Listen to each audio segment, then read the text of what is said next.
Well, good evening. I am very glad that you're here with us this evening. I thoroughly enjoyed the program yesterday, so you're in for a real treat, all right? I just want you to know that. My wife and I first saw this play, I'm hesitant to say how many years ago, but it was 20, okay? And we saw it on our anniversary. We had a blast. This cast did a phenomenal job, all right, yesterday. We're looking forward to it again tonight. The kids have worked really, really hard. You're going to see how they fit into the roles. Now, this is British humor, okay? So you're just going to have to kind of bear with that a little bit and grow into that, all right? So, but in either case, enjoy the program tonight, the importance of being earnest. And I hope you can figure out who Earnest is by the time the program is all finished. Now, here's one thing I think we've all been reminded of this before, but if you can help us out, okay, this little object right here, it's a great object, isn't it? All right, it's amazing. Right after, as soon as school is out, when the kids can get their phones out, they're all like this, all right? And there could be 10 of them all sitting together, and it's still all like this. But in either case, could you make sure this is on silent? Could you do that, all right? Or powered off, or whatever the case may be, all right? Could you, because these kids have put a lot of effort into tonight's program, and it would be kind of sad if all of a sudden, all right, you got a phone call from New York or Florida or what. Maybe I'm the only one who gets phone calls from them. But in either case, all right, if you could have that all taken off, that would be great. There's going to be a short intermission about halfway through. They'll bring up the house lights. And then if you make your way right across the hallway into the gymnasium, I know they have some snacks there for you and some drinks as well, so I hope you'll be able to enjoy that as well. Then they'll encourage you to come back on in for the second half of the program. After the program is over and everything is finished, the cast is going to be out in the foyer, so give them a little time to get out there in the foyer. You can greet them, congratulate them. I know they're so glad that they could put on the performance. It really, all right, you think about this year, all right, we are really thrilled, even from just the things that our health department has allowed us to be able to do, so we're so grateful for that. I'd like to open up with a word of prayer and just thank God for the blessing of being able to have this program tonight, and I hope you'll enjoy it as well. Dear Father, thank you again. You're so good to us. Every good gift, every perfect gift is from above, comes down from you. And so we thank you for a gift like this that we can enjoy. Thank you for the gifts and the talents that you gave each of these young people and how they're working so hard to be able to even to present this program tonight. Thank you for the people behind the stage, for the director, and for all the people that were a part in making this play possible. Will you please bless our night tonight and help us to enjoy it in you. In Jesus' name, amen.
Did you hear what I was playing, Lane? No, sir, I didn't think it polite to listen. Oh, I'm sorry for that. For your sake, I don't play accurately. Anyone can play accurately. But I play with wonderful expression. As far as the piano is concerned, sentiment is my forte. I keep science for life. Oh, yes, sir. And speaking of the science of life, have you got the cucumber sandwiches cut for Lady Bracknell? Yes, sir.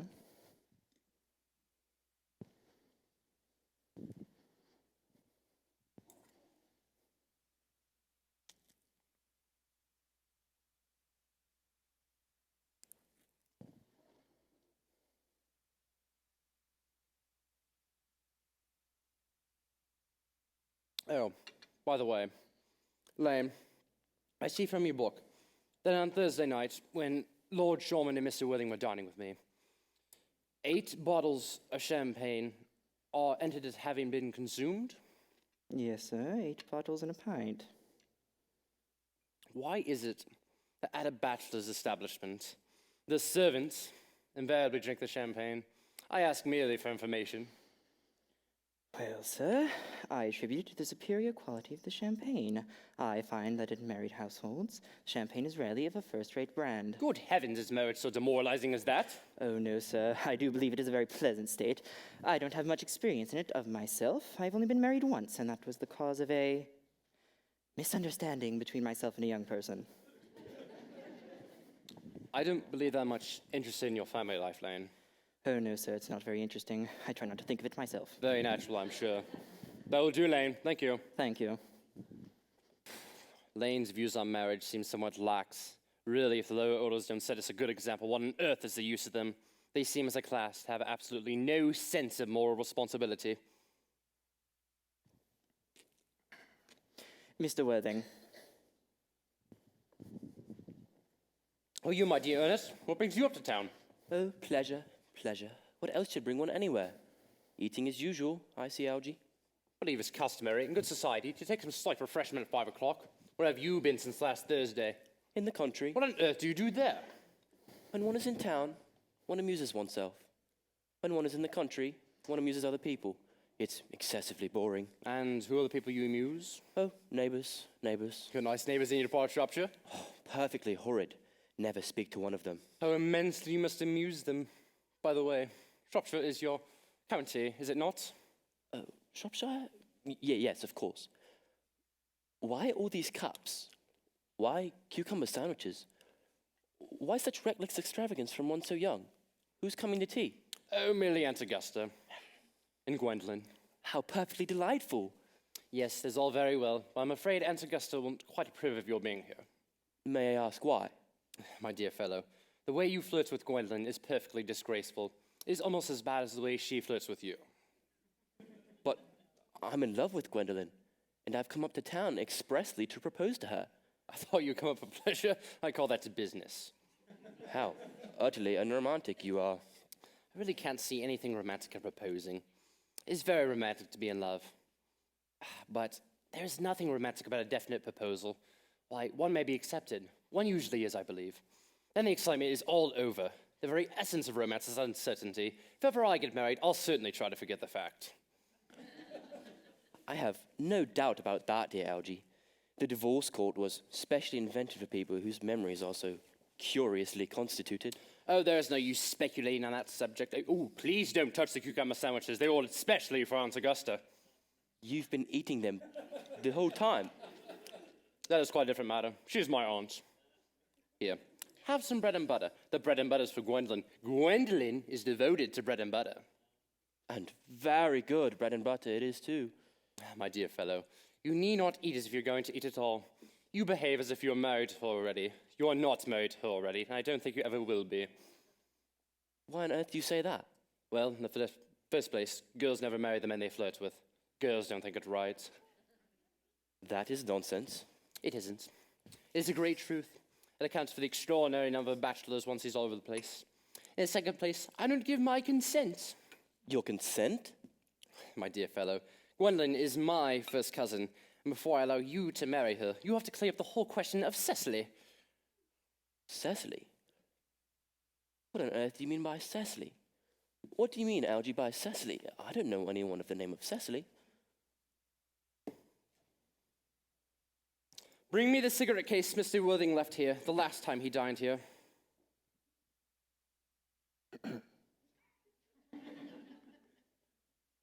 Thank you. Do you mean to tell me you've had my cigarette case this whole time? I wish you had let me know. I was very nearly writing frantic letters to Scotland Yard about it and offering a large reward. I wish you would offer one. I have to be more than usually hard up. Well, there's no use offering a large reward now that the thing is found. I think it's rather mean of you, Ernest, I must say. However, now that I look in the inscription inside, I find the thing isn't yours after all. Why, of course it's mine. You've seen me with it 100 times, and you have no right to read what's written inside. It's not very polite to read one's private cigarette case. Oh, it is absurd to have a hard and fast rule about what one should read and what one shouldn't. Well, then half of modern culture depends on what one shouldn't read. I'm fully aware of that, and I don't propose to discuss modern culture. I simply want my cigarette case back. Yes. But this isn't your cigarette case. This cigarette case is a present from someone of the name of Cecily, and you said you didn't know anyone of that name. Well, if you must know, Cecily happens to be my aunt. Your aunt? Yes, charming old lady she is too. Lives at Tunbridge Wells. Just give it back to me. Yes. But why does she call herself Little Cecily if she is your aunt and lives at Tunbridge Wells? From Little Cecily, with her fondest love.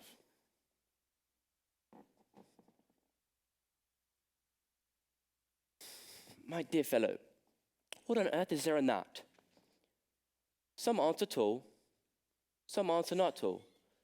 Surely that is a matter that an aunt may be allowed to decide for herself. You seem to think that every aunt should be like your aunt, and that is absurd. Just give me back my cigarette case. Yes, but why does your aunt call you her uncle? From Little Cecily, with her fondest love, to her dear Uncle Jack. There is no objection, I admit, to an aunt being a small aunt, but why an aunt, no matter what her size may be, should call her own nephew her uncle, I can't quite make out. Besides, your name isn't Jack at all. It is Ernest. It isn't Ernest, it's Jack.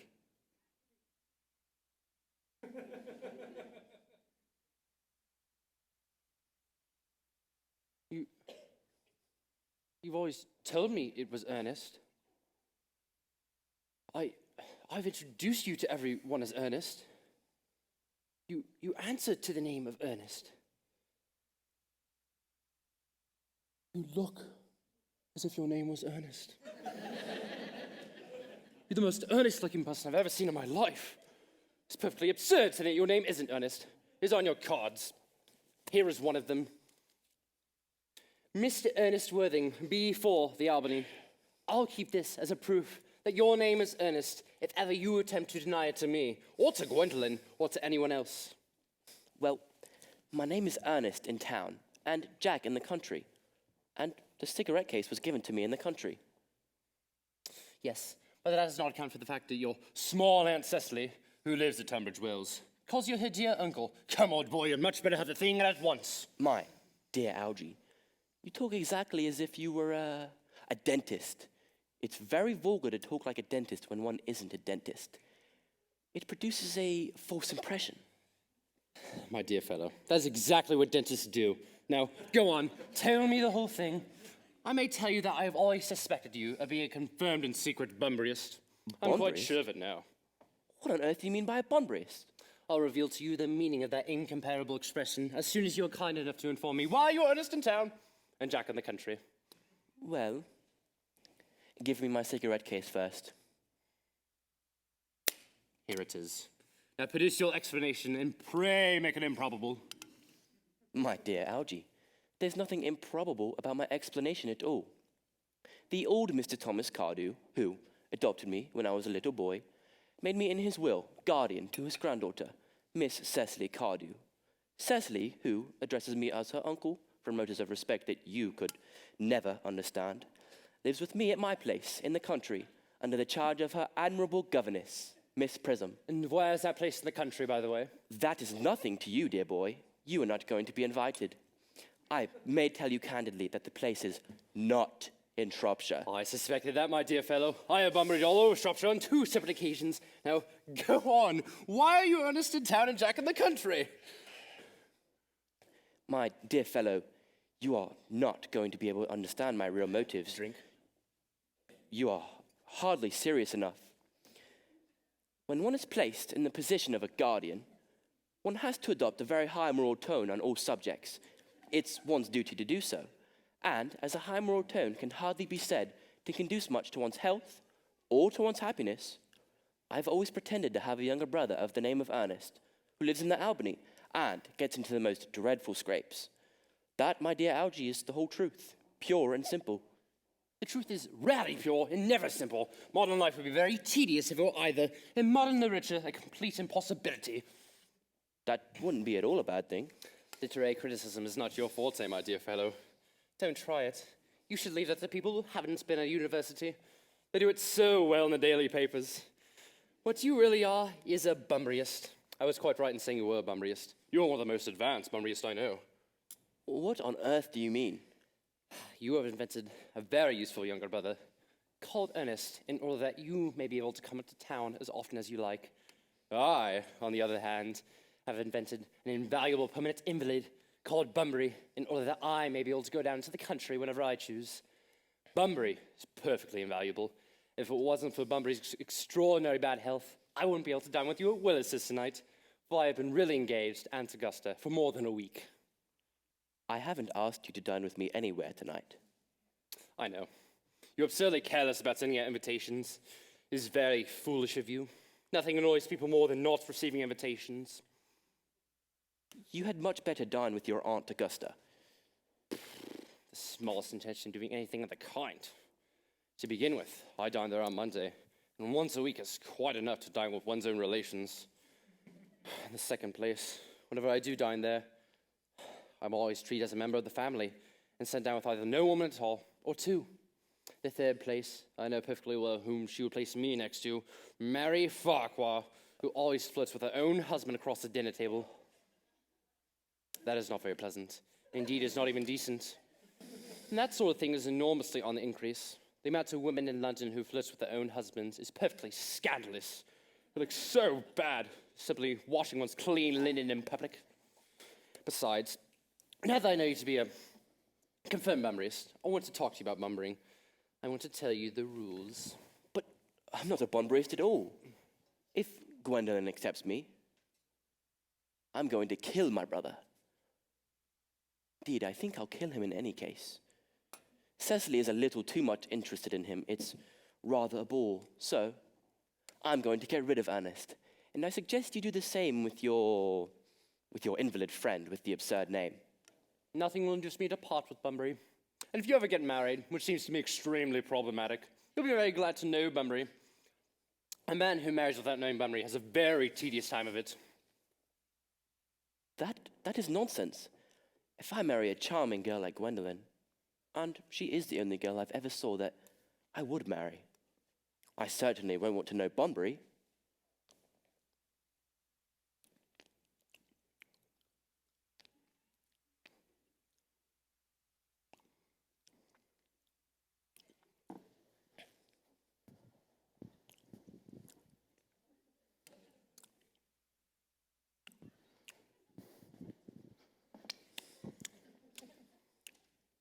Did you hear that? Oh, that must be Aunt Augusta. Only relatives or creditors have a ring in that Wagnerian manner. Now, if I get her out of the way for 10 minutes so that you can have opportunity for proposing to Gwendolen, may I dine with you at Willis's tonight? I suppose so, if you want to. Yes. But you must be serious about it. I hate people who are not serious about meals. It's so shallow of them.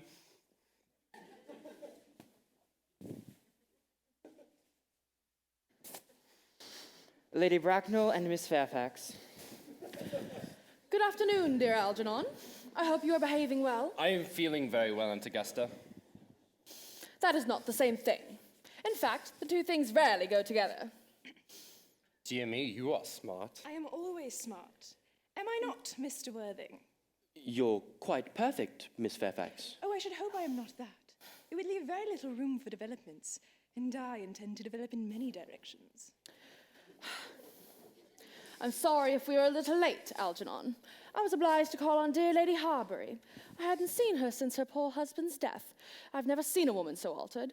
She looks quite 20 years younger. And now, I will have a cup of tea and one of those cucumber sandwiches you promised me. Certainly, Aunt Augusta. Won't you come sit here, Gwendolen? Oh, thank you, Mamma. I'm quite comfortable where I am.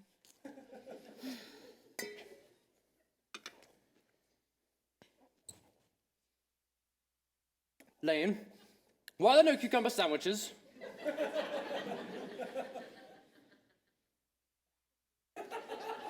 Oh, there were no cucumbers in the market this morning.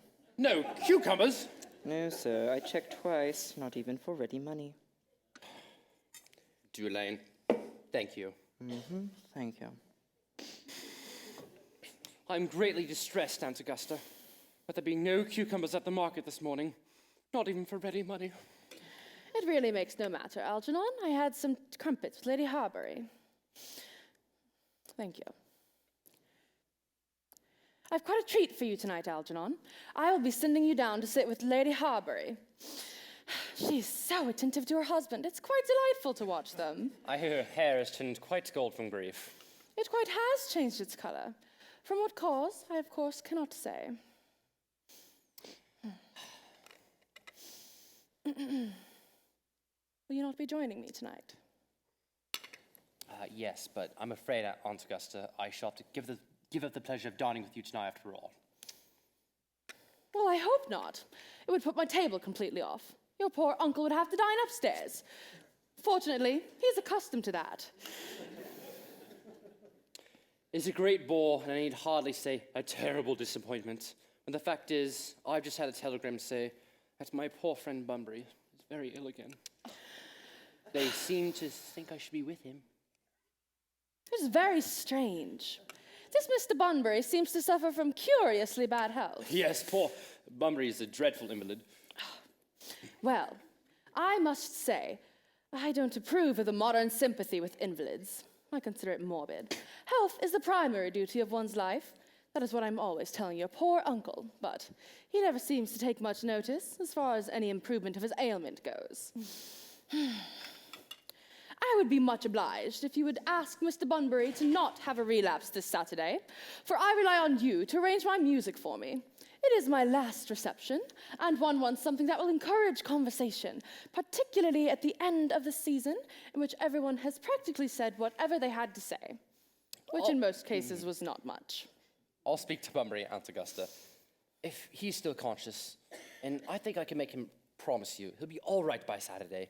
The music is a great difficulty. You see, if one plays good music, people don't listen. And if one plays bad music, people don't talk. But I'll run over the program, John, if you'll kindly come to the next room with me for a moment. Thank you, Algernon.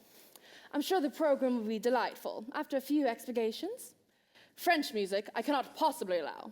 People seem to think it is improper, and then laugh, which is vulgar, or look shocked, which is worse.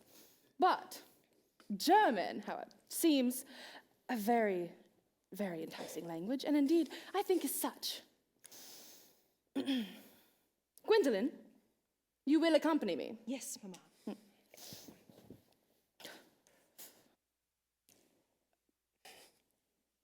Charming day it's been, Miss Fairfax. Pray don't talk to me about the weather, Mr. Worthing. Whenever anyone talks to me about the weather, I always feel quite certain that they mean something else. And that makes me so nervous. I do mean something else. I thought so. In fact, I am never wrong. And I would like to be allowed to take advantage of Lady Bracknell's temporary absence. Oh, I would certainly advise you to do so. Mamma has a way of coming back suddenly into a room that I've often had to speak to her about. Miss Fairfax, ever since I first met you, I've admired you more than any other girl I have ever met, since I met you. Yes, I'm quite well aware of the fact. And I often wish that in public, at any rate, you would be more demonstrative. For me, you've always had an irresistible fascination. And before I met you, I was far from indifferent to you. We live, as I hope you know, Mr. Worthing, in an age of ideals. And my ideal has always been to love someone in the name of Earnest. There's something in the name that inspires absolute confidence. The moment Algernon first mentioned to me that he had a friend called Earnest, I knew I was destined to love you. You really love me, Gwendolen. Passionately. You don't know how happy you've made me. Oh, my own Earnest. But you don't mean to say that you couldn't love me if my name wasn't Ernest.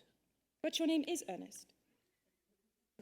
Well, yes, I know, but suppose it was something different. Do you mean to say you couldn't love me then? That is clearly metaphysical speculation, and like most metaphysical speculations, there's very little reference at all to the actual facts of real life, as we know them. Well, personally, darling, to speak quite candidly, I don't much care for the name of Ernest. I don't think it suits me at all. It suits you perfectly. It is a divine name. It has music of its own. It produces vibrations. Well, really, Gwendolyn, I think there are much nicer names. I think Jack, for instance. Such a charming name. Jack? No, there is very little music in the name of Jack, if any at all indeed. It does not thrill. It produces absolutely no vibrations. No, I have known several Jacks, and they all without exception were more than usually plain. Besides, Jack has a notorious domesticity for John, and I pity any woman who is married to a man called John. She would probably never be allowed to know the entrancing pleasures of a single moment's solitude. No, the only really safe name is Earnest. Gwendolyn, I must get christened at once. Oh, we must get married at once. There's no time to be lost. Married, Mr. Worthing? Well, surely you know that I love you. And you led me to believe, Miss Fairfax, that you were not entirely indifferent to me. Oh, I adore you. But you have not proposed to me yet. Nothing has been said at all about marriage. The subject has not even been touched on. Well, may I propose to you now? I think it would be an admirable opportunity. And to spare you any possible future disappointment, Mr. Worthing, I think it only fair to tell you quite frankly beforehand that I am fully determined to accept you. My own one. Yes, Mr. Worthing, what have you got to say to me? You know what I've got to say to you. Yes, but you don't say it. Gwendolyn, will you marry me? Oh, of course I will, darling. How long you've been about it? I'm afraid you've had very little experience in how to propose. My own one. I've never loved anyone in the world but you. Ah, yes. But men often propose for practice. I know my brother Gerald does. All my lady friends tell me so. What wonderfully blue eyes you have, Ernest. They're quite blue. I hope you will always look at me just like that, especially when there are other people present. Mr. Worthing, rise, sir, from this semi-recumbent posture. It is most indecorous. Mamma, I must beg you to retire. This is no place for you. Besides, Mr. Worthing is not quite finished yet. Finished what? May I ask? Mr. Worthing and I are engaged to be married. I don't think so. When you do become engaged, I, or your father, should his health permit him, will inform you of the fact. It is hardly a thing a young girl should be allowed to decide for herself. And now, Mr. Worthing, I have a few questions to put to you. While I am making these inquiries, Gwendolyn, you will wait for me downstairs in the carriage. Mamma! In the carriage, Gwendolyn. Gwendolyn, the carriage! You can take a seat, Mr. Worthing. Thank you, Lady Bracknell, but I prefer standing.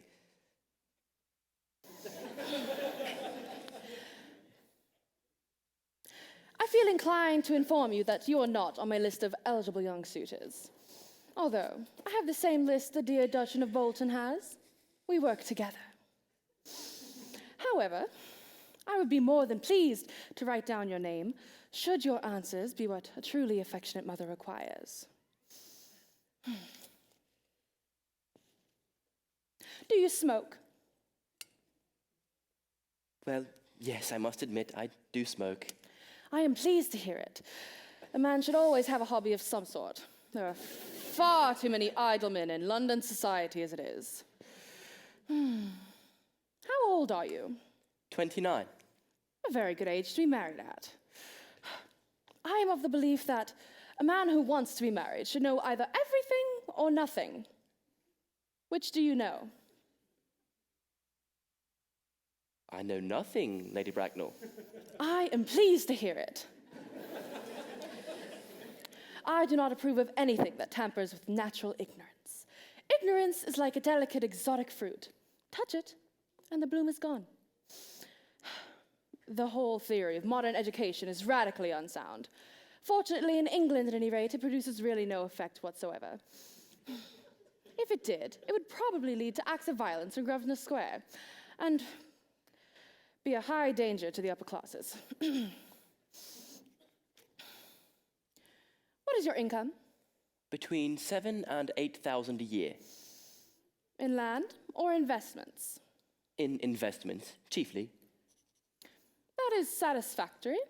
What, between the duties expected of one during one's life and the duties exacted from one after one's death, Land has ceased to be a pleasure or a profit. It grants one position and prevents one from keeping it. That's all that can be said about land. I own a house in the country with some land, of course, attached to it.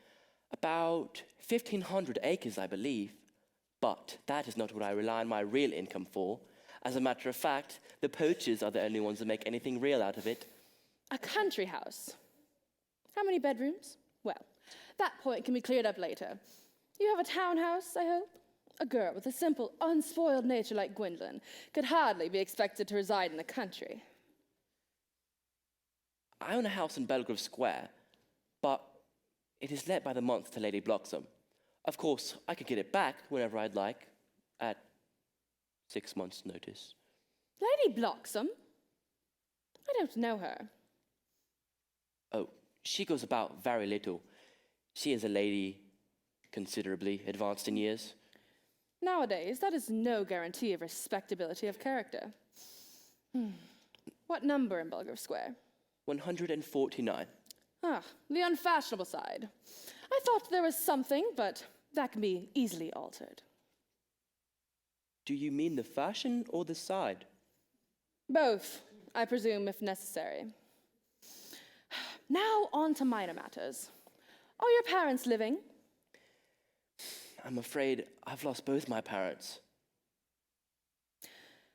To lose one parent, Mr. Worthing, may be counted as misfortune. To lose both seems carelessness. Who was your father? He was evidently a man of some wealth. Was he born in what the radical papers call the purple of commerce, or did he rise in the ranks of the aristocracy? I'm afraid I really don't know.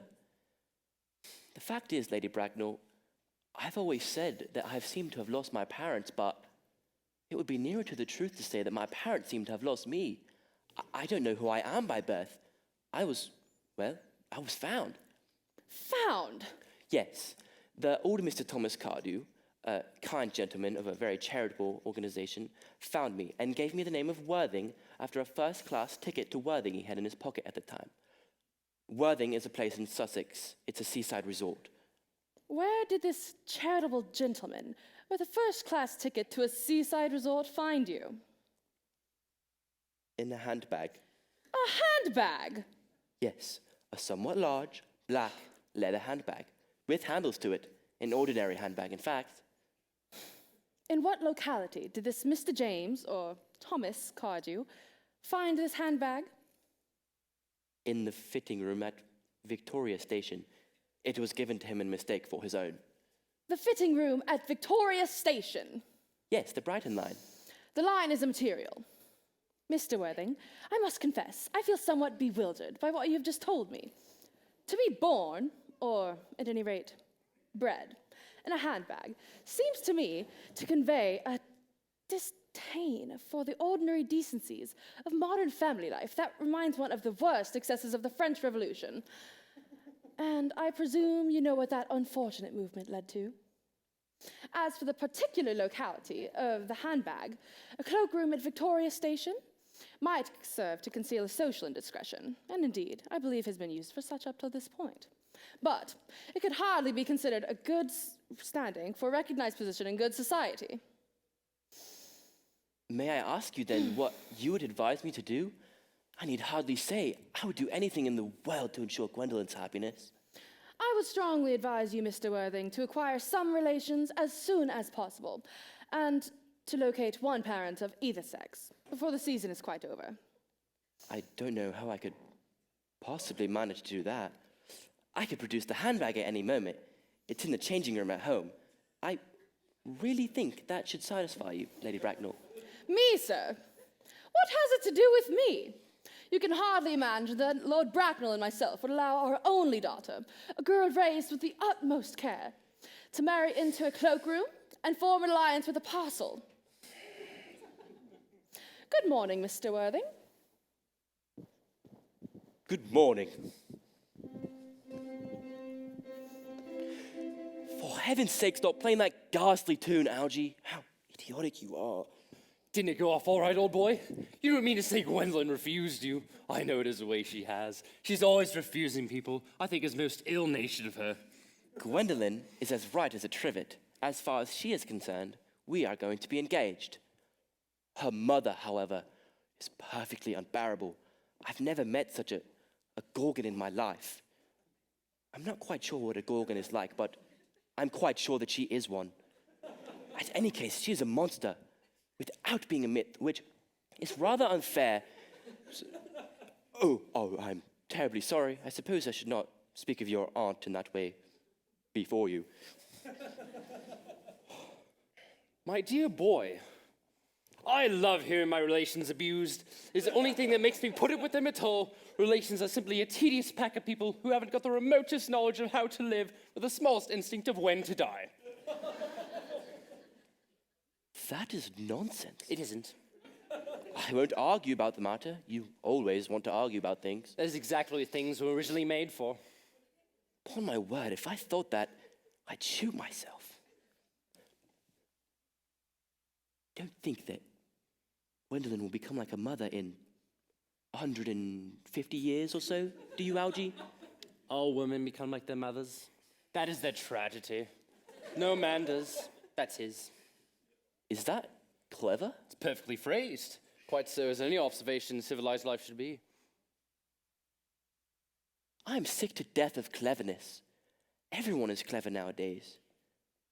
Can't go anywhere without meeting clever people. I wish we had a few fools left. We have. Well, I should extremely like to meet them. What do they talk about? Oh, the fools. Clever people, of course. What fools? By the way, did you tell Gwendolyn the truth about your being Earnest in town and Jack of the country? One doesn't just tell these things to a nice, sweet, refined girl like Gwendolyn. What extraordinary ideas you have about the ways to behave to a woman. The only way to behave to a woman is to woo her if she is pretty, and to another if she is plain. That is nonsense. What about your brother, the profligate Earnest? Oh, by the end of the week, I shall have got rid of him. I'll say he died of apoplexy. Lots of people die of apoplexy, quite suddenly too, don't they? Yes, but it's hereditary, my dear fellow. It's the sort of thing that runs in families. You would much better say a severe chill. You're quite sure severe chill isn't hereditary? Of course it isn't. Very well then. My poor brother Earnest is carried off quite suddenly due to a severe chill. That gets rid of him. But I thought you said that Miss Cardew was a little too much interested in your poor brother Earnest. Won't she feel his loss a great deal? That's all right. Cecily is not a silly romantic girl, I'm glad to say. She has a capital appetite, goes long walks, and really pays no attention at all to her lessons. I would very much like to meet Cecily. Oh, I shall make quite sure that you never do. She's excessively pretty and only just 18. Have you told Gwendolyn you have an exceptionally pretty ward who's only just 18? One doesn't just blurt these things out to people. Cecily and Gwendolyn are bound to be extremely great friends. Why, I'd bet you anything you'd like that 30 minutes after they've met, they'll be calling each other sister. Woman only...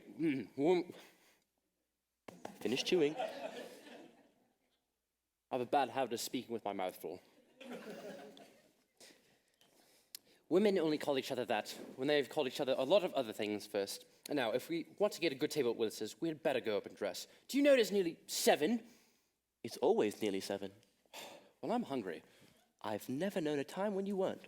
What shall we do after dinner? Go to a theater? No, I loathe listening. Well, we'll go to the club? No, I hate talking. Trot around the Empire 10?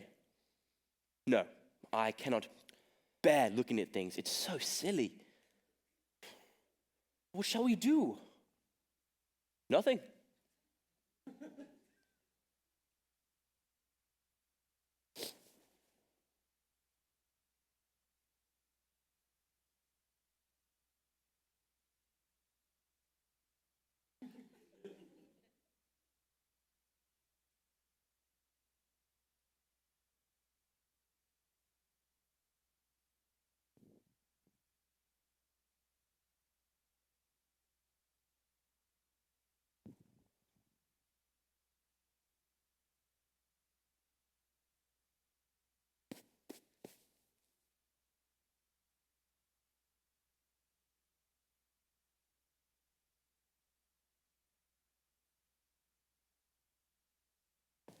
Oh my, this falls deceptively flat.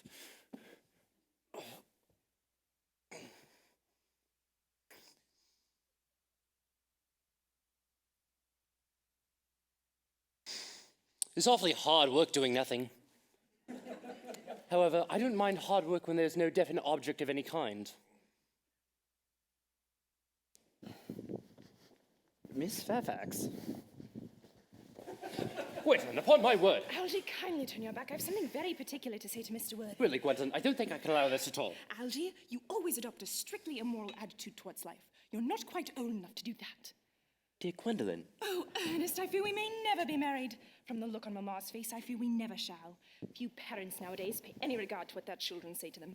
The old-fashioned respect for the young is fast dying out. Whatever influence I ever held over Mamma, I lost at the age of 3. But although she may prevent us from becoming man and wife, and although I may marry someone else, and marry often, nothing she could possibly do could alter my eternal devotion to you. my own one.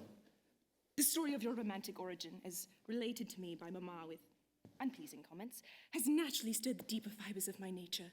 Your Christian name has an irresistible fascination. The simplicity of your character is exquisitely incomprehensible to me. Your town address at the Albany I have. What is your address in the country? The Manor House, Walton, Hertfordshire. There is good postal service, I suppose. It may be necessary to do something quite drastic. That, of course, will require serious consideration. I will communicate with you daily. My own one.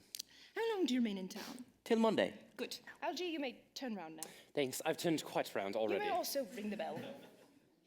You will let me see you to your carriage, Miss Fairfax. Certainly. I will see Miss Fairfax out. Yes, sir.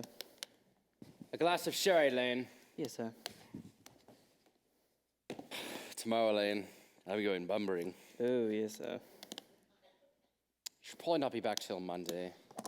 Make sure to pack the dress clothes, smoking jacket, and all the Bunbury suits. Yes. I hope tomorrow will be a fine day, Lane. Oh, it never is. Lane, you're a perfect pessimist. Well, I try my best.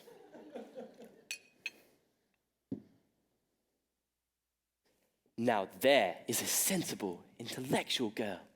The only girl I ever saw in my life that I would marry. What on earth are you so amused at? I'm a little anxious about poor Bunbury, that is all. If you don't take care, your dear friend Bunbury is going to get you into a serious scrape someday. I love scrapes, they're the only things that are never serious. That is nonsense. You never speak anything but nonsense. Nobody ever does.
Cecily, Cecily, surely such a utilitarian occupation as the watering of flowers is rather Moulton's duty than yours, especially when intellectual pleasures await you. Your German grammar is waiting on the table. Pray, open it at page 15. We will repeat yesterday's lesson.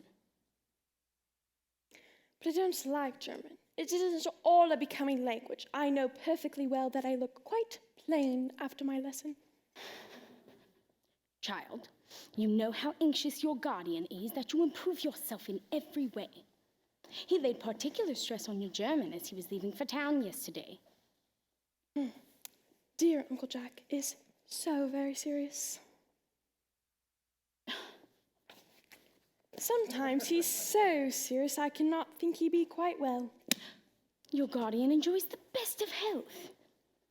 And his gravity of demeanor is to be especially commended for one as comparatively young as he is. I know no one with a higher sense of duty and responsibility. I suppose that's why he often looks a little bored when we're all three together. Cecily, I am surprised at you. Mr. Worthing has many troubles in his life. Idle merriment and triviality would be out of place in his conversation. You must remember his constant anxiety about that unfortunate young man, his brother. I wish Uncle Jack would allow that unfortunate young man, his brother, to come down here sometimes. We might have a good influence over him.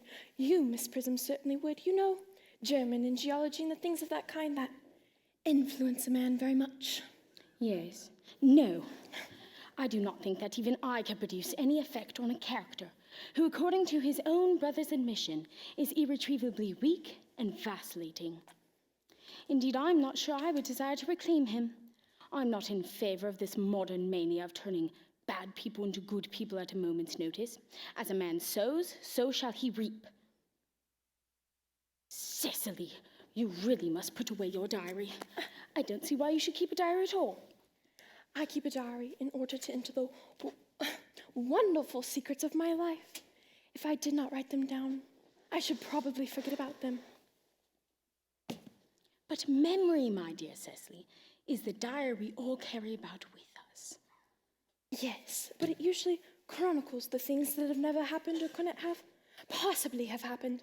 I believe that the memory is responsible for nearly all the 3-volume novels that the library sends us. Do not speak slightingly of the 3-volume novel, Cecily. I wrote one myself in earlier days. Did you really, Miss Prism? How wonderfully clever you are. I hope it did not end happily. I do not like novels that end happily. They depress me so much. The good ended happily, and the bad unhappily. That is what fiction means.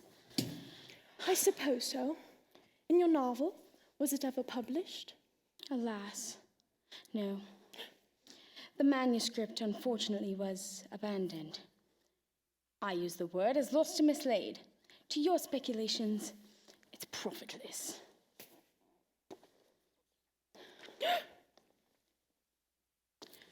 But I see Dr. Chasuble coming up through the garden. Dr. Chasuble, this is indeed a pleasure. And how are we this morning, Miss Prism? You are, I trust, well. Of course. Miss Prism has just been complaining of a slight headache. I think it'd do her so much good to have a short stroll with you in the park, Dr. Chasuble.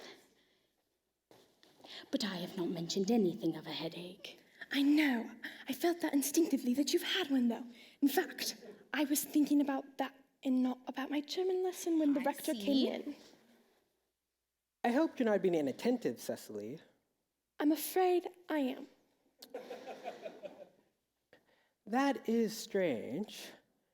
Were I fortunate enough to be Miss Prism's pupil, I would hang upon her lips. Oh, I was speaking metaphorically, of course. My metaphor was drawn for the, bees. I suppose Mr. Worthing hasn't returned from town yet. No, we do not expect him till Monday afternoon. Yes. He likes to spend his Sunday in London. He's not one of those whose sole aim is enjoyment, as by all accounts that unfortunate young man his brother seems to be. But it must not disturb Egeria and her pupil any longer. Egeria? But my name is Letitia, Doctor. Oh, classical illusion merely, drawn from the pagan authors. I shall no doubt see both of you at evensong. Yes. But you know, dear doctor, I suppose I will have a stroll with you. I find I do have a headache after all, and a walk might do it good. With pleasure, Miss Prism. We might go as far as the schools and back. That would be delightful. Cecily, you will study your political economy in my absence. Now, the chapter on the fall of the rupee you may omit. It is somewhat too sensational. Even these metallic problems have their melodramatic side.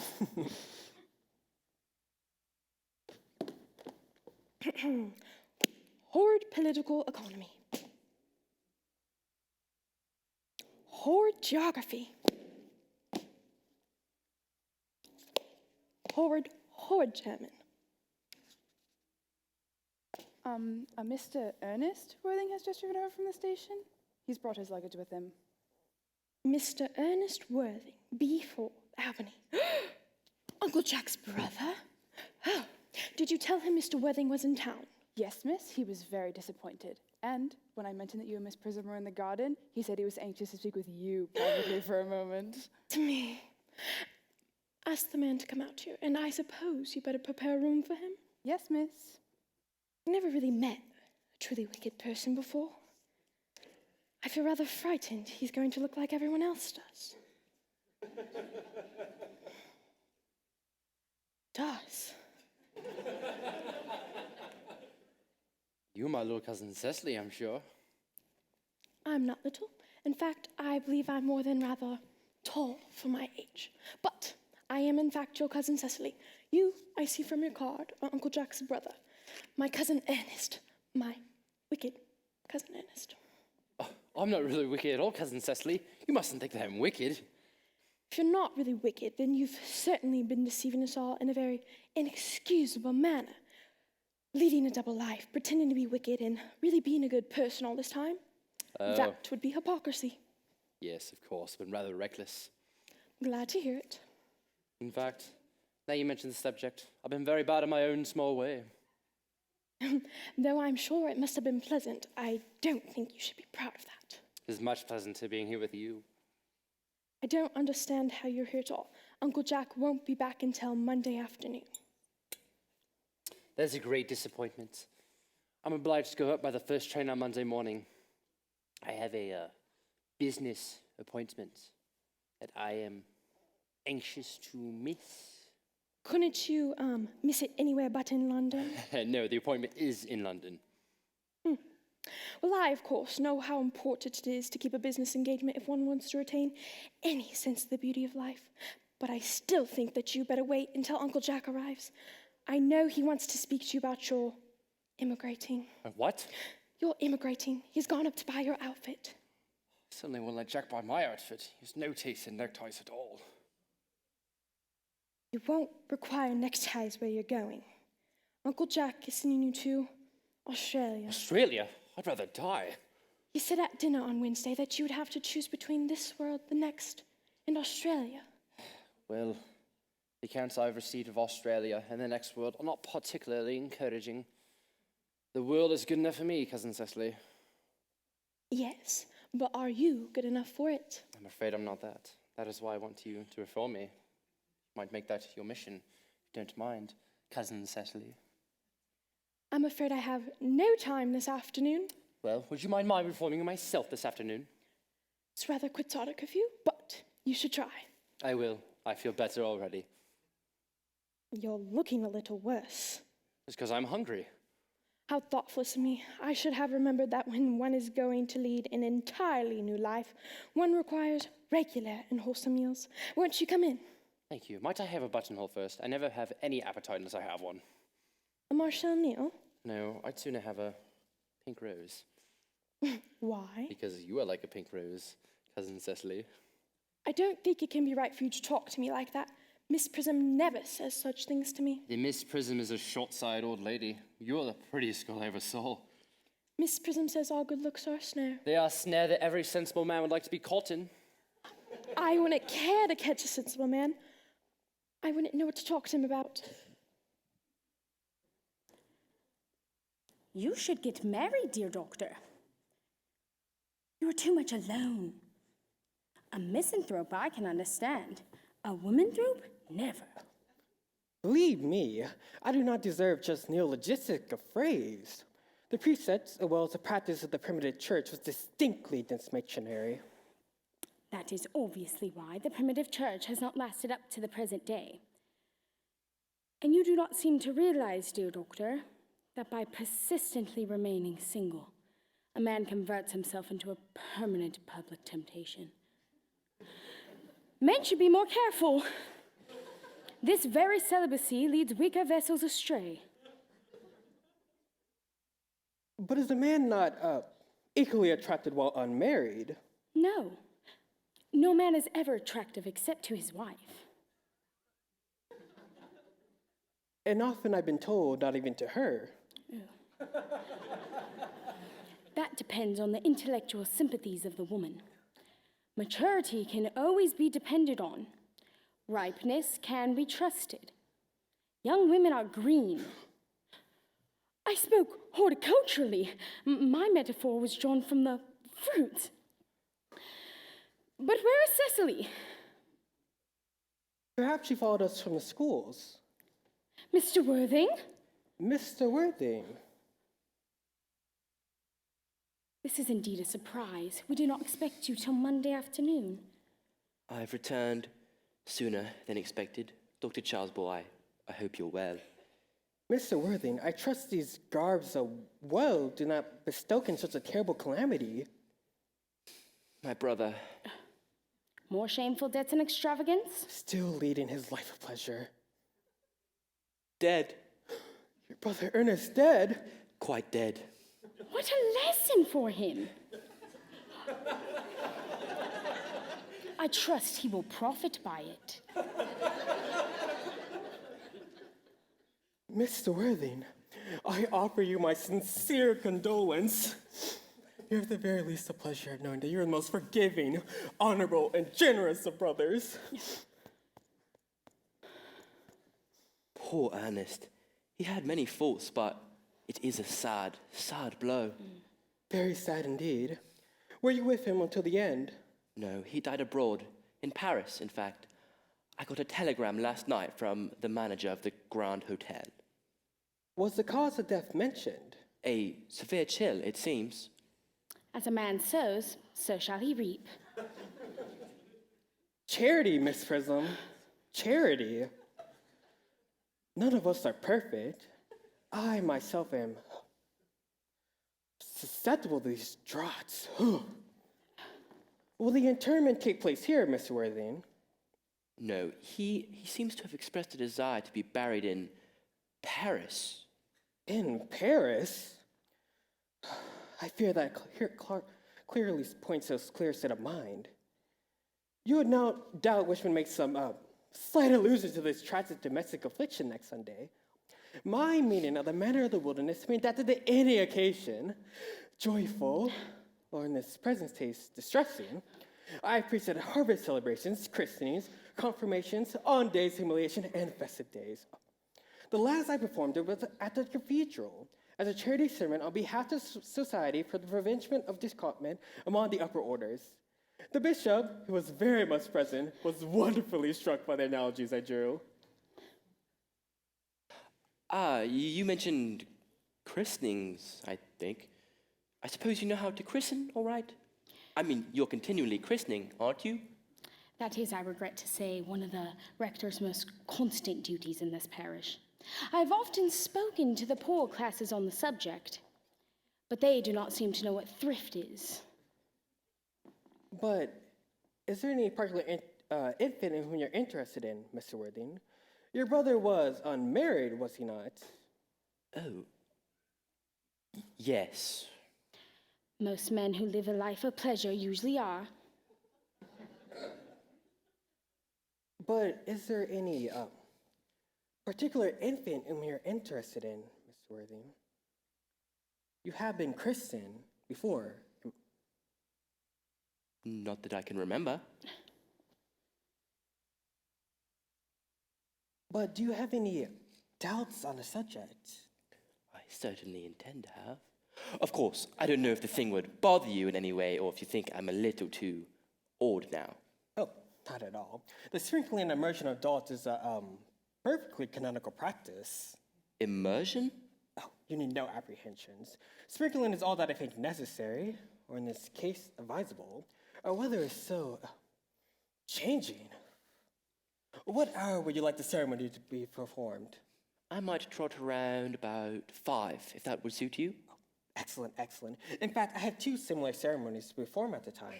A case of quins that occurred at a recently outlying cottage of your own estate. Poor Jenkins the Carter, most hardworking man. I don't see much fun in being christened along with other babies. It would be so childish. Would 5:30 do? Perfectly, perfectly.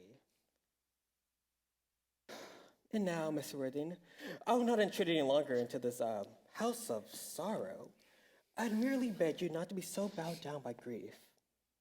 What seems to us to be bitter trials are often blessings in disguise. Yes. But this seems to me a blessing of an extremely obvious kind.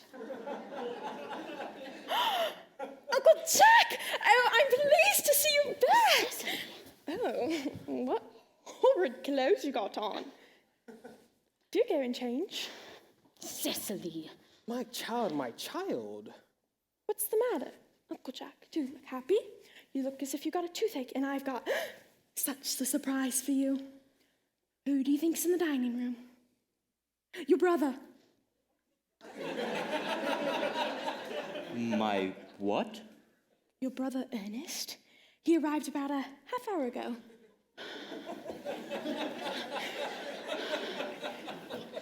What nonsense? I haven't got a brother. Oh, don't say that. However badly he may have behaved to you in the past, he is still your brother, and you couldn't have been so heartless as to disown him. I'll tell him to come out here, and you will shake hands with him, won't you? These are joyful tidings. After we had all been resigned to his loss, his sudden return seems to me peculiarly distressing. My brother is in the dining room? I don't know what that means. It's perfectly absurd. Good heavens. Brother John, I've come down from town to tell you that I'm very sorry for all the trouble I've given you, and that I intend to lead a better life in the future. Uncle Jack, you're not going to refuse your own brother's hand. Nothing will induce me to take his hand. His coming down here is disgraceful. He knows perfectly well why. Do be nice. There's some good in everyone. Ernest has just been telling me about his poor invalid friend, Mr. Bunbury, whom he goes to visit so often. And surely there must be good in one who leaves the pleasures of London to sit by but a pain. Oh, he's been talking to you about Bunbury, has he? Yes. He's told me all about poor Mr. Bunbury and his terrible state of health. Well, I won't have him talk to you about Bunbury or about anything else. It's enough to drive one perfectly frantic. Of course, I admit all the faults are on my side, but I must say Brother John's coldness to me is peculiarly painful. I expect a more enthusiastic welcome, especially considering it's the first time I've come here. Uncle Jack, if you do not shake hands with Ernest, I will never forgive you. Never forgive me? Never, ever, ever. This is the last time I shall ever do it.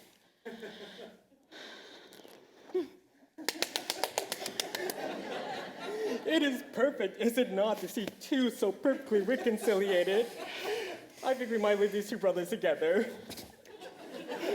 Cecily, you will come with us. Certainly, Miss Prism. My little task of reconciliation is over. You've done a beautiful action today, my dear. We must young not be premature in our scoundrel, Algy. judgments. You must get out of this place at once. I don't allow any Bunbury here. Unpacked Mr. Ernest things and placed him in the room next to yours, sir. I suppose that's all right? What? Mr. Earnest's luggage, sir. I have unpacked it and placed it in the room next to your own. His luggage? Yes, 3 portmanteaus, a dressing case, 2 hat boxes, and a large luncheon basket. Well, afraid I can't stay more than a week this time. Merriman, order the dog cart at once. Mr. Earnest has been suddenly called back to town. Oh, yes, sir. What a fearful lie you are, Jack. I have not been called back to town at all. Yes, you have. I haven't heard anyone call me. Your duty as a gentleman calls you back. My duty as a gentleman has never interfered with my pleasures in the smallest degree. I can quite understand that. Well, Cecily is a darling. You are not to speak of Miss Cardew like that. I don't like it. Well, I don't like your clothes. You're perfectly ridiculous in them. Why on earth don't you go up and change?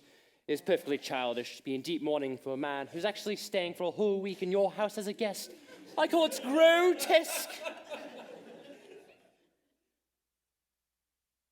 You are not going to stay with me for a week as a guest or as anything else. You have got to leave by the 4:05 train.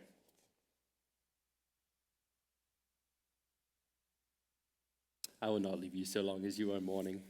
It would be most unfriendly. If I were mourning, I suppose, you would stay with me. I would think it very unkind if you didn't. Well, will you leave if I change my clothes? Yes, but you must not take too long. I've never seen anyone take so long to dress with such little result. Well, in any case, it's better than always being overdressed like you are. While I'm occasionally a little overdressed, I make up for it by being immensely overeducated. Your vanity is ridiculous. Your conduct an outrage. Your very presence in my garden is utterly absurd. However, you have got to catch the 4:05 train. This bonding, as you've called it, has not been very successful for you. Not been very successful, huh? I think it's been a great success. I'm in love with Cecily. That is everything. But I must see her before I go. Make arrangements for another Bunbury. Ah, there she is. Oh, I merely came back to water the roses. I thought you were with Uncle Jack. He's gone to order the dog cart for me. Oh, is he going to take you for a nice drive? He's going to send me away. Oh, then we've got to part. I'm afraid so. It's very painful parting. It's always painful to part from people whom one has known for a very brief space of time. The absence of old friends one can endure with equal humanity, but even a momentary separation to whom one has just been introduced to is almost unbearable. Thank you. I'm sorry to interrupt, but the dog cart is at the door. It can wait, Madman, for 5 minutes. Yes, miss. Cecily, if I may state quite frankly and openly, that you seem to me to be in every way the visible personification of absolute perfection. I think your frankness does you great credit, Earnest. If you allow me, I will copy your remarks into my diary. Do you really keep a diary? I'll give anything to look at it. May I? No. You see, it's simply a very young girl's record of her own thoughts and impressions, and consequently meant for publication. But when it appears in volume form, I hope you'll order a copy. Pray, Earnest, don't stop. I delight in taking down dictation. I have reached absolute perfection. You can go on. I'm quite ready for more. Don't cough, Earnest. When one is dictating, one should speak fluently and not... Besides, I don't know how to spell.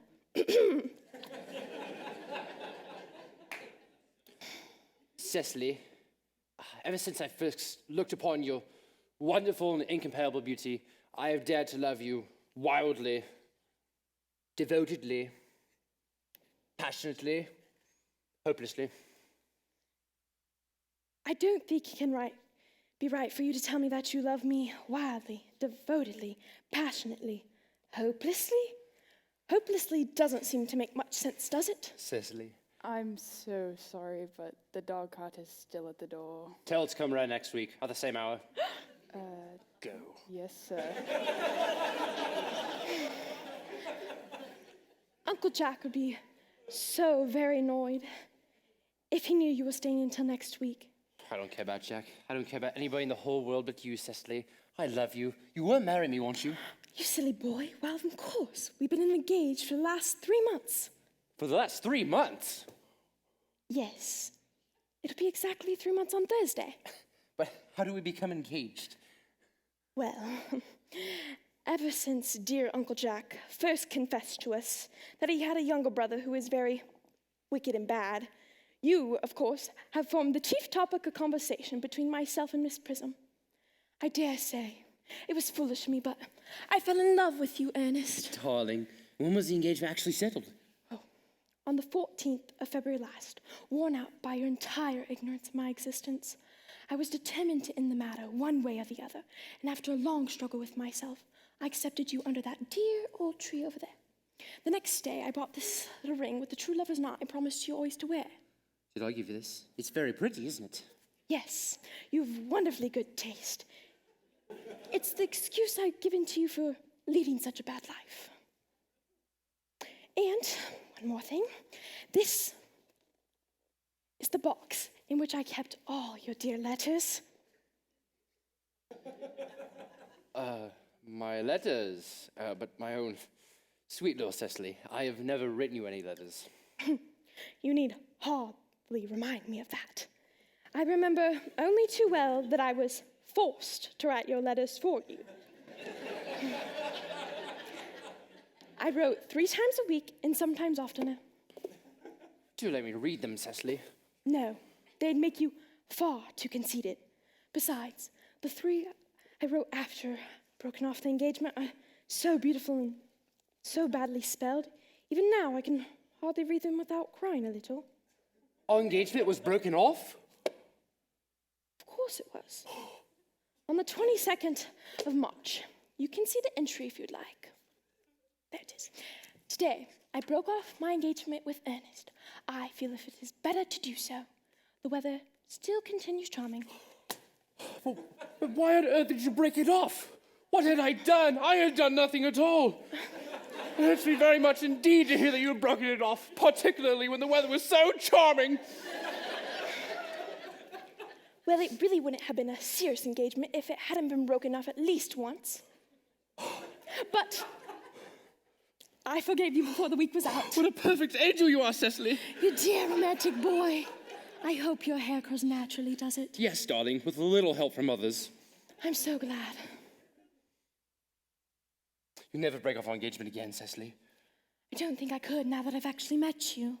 Besides, of course, there is the question of your name. Oh, yes, of course. You mustn't laugh at me, darling, but it had always been a girlish dream of mine to love someone whose name was Earnest. There's something in that name that seems to inspire absolute confidence. I pity any poor married woman whose husband is not called Earnest. But do you mean to tell me that you could not love me if I had some other name? What name? Oh, any name you like. Algernon, for instance?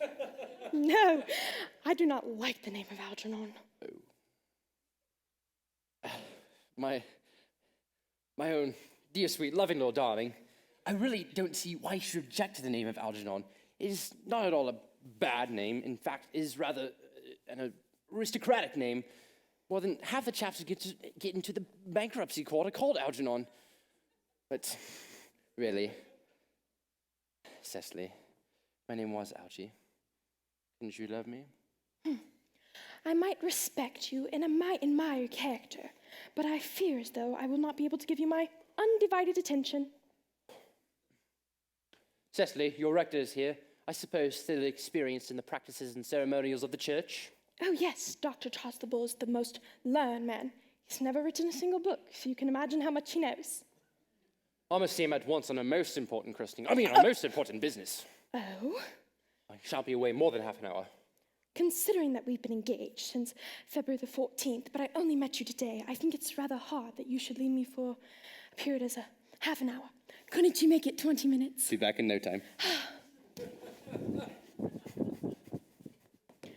What an impetuous boy he is. I must copy his proposal into my diary.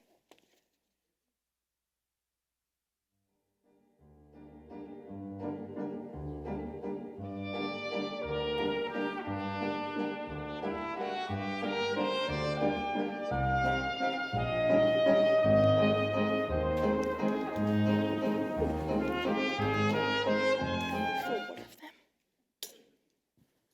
Miss Fairfax.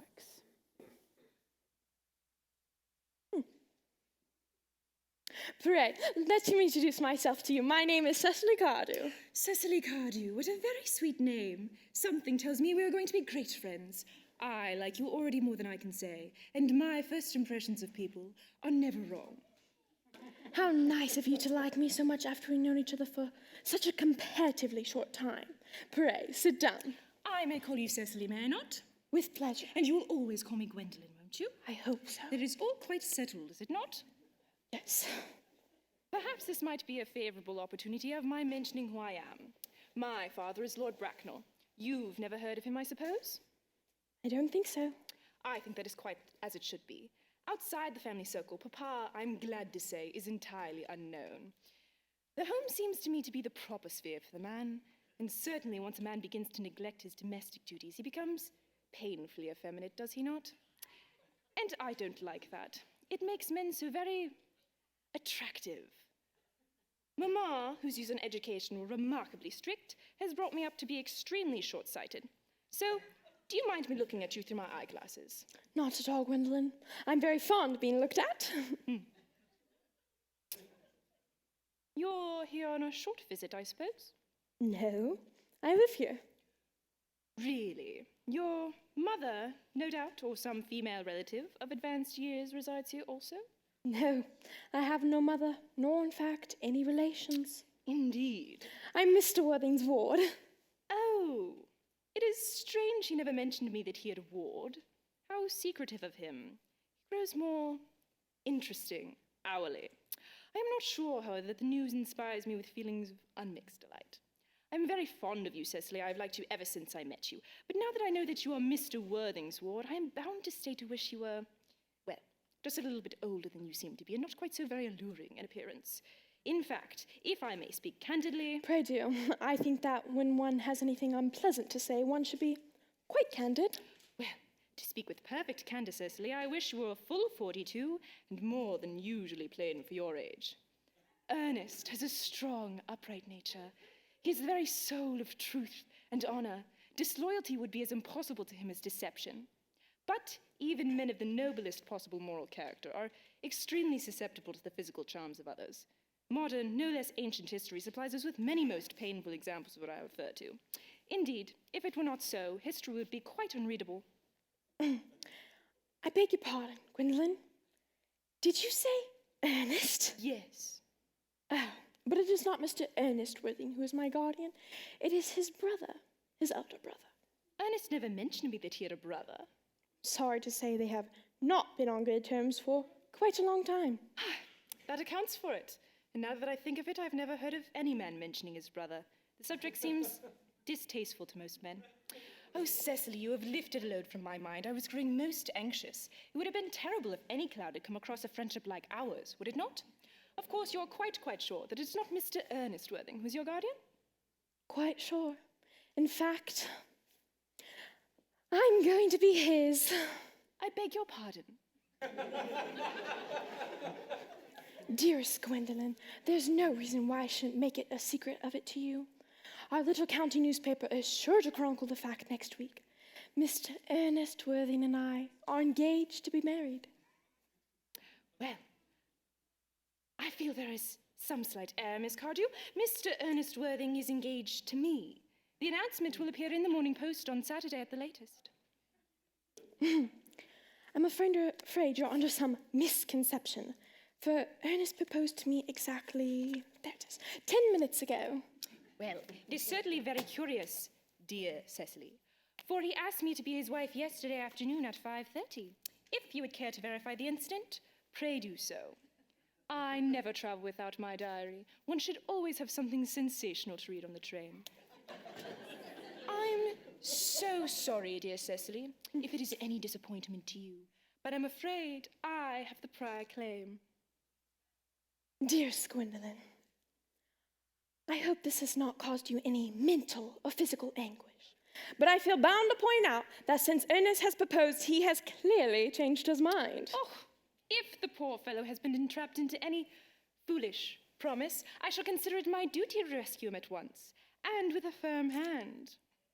Do you suggest, Miss Fairfax, that I entrapped Ernest into an engagement? How dare you? This is no time for weighing the shallow mask of manners. When I see a spade, I call it a spade. Well, I'm glad to say that I've never seen a spade. It is obvious that our social spheres have been widely different. Shall I lay the tea here as usual, miss? Yes, as usual.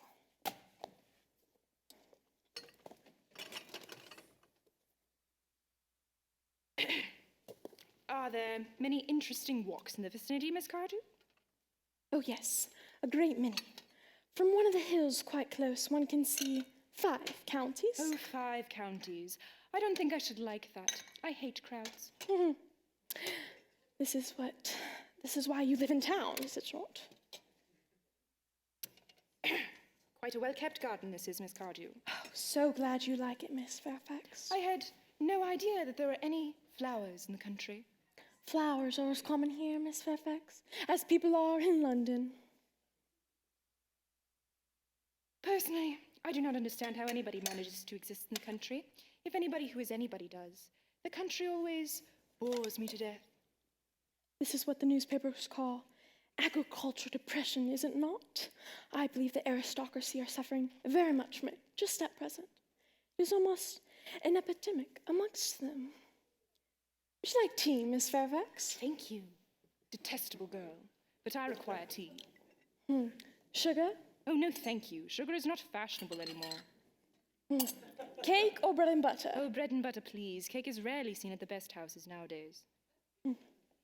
Hand that to Miss Fairfax.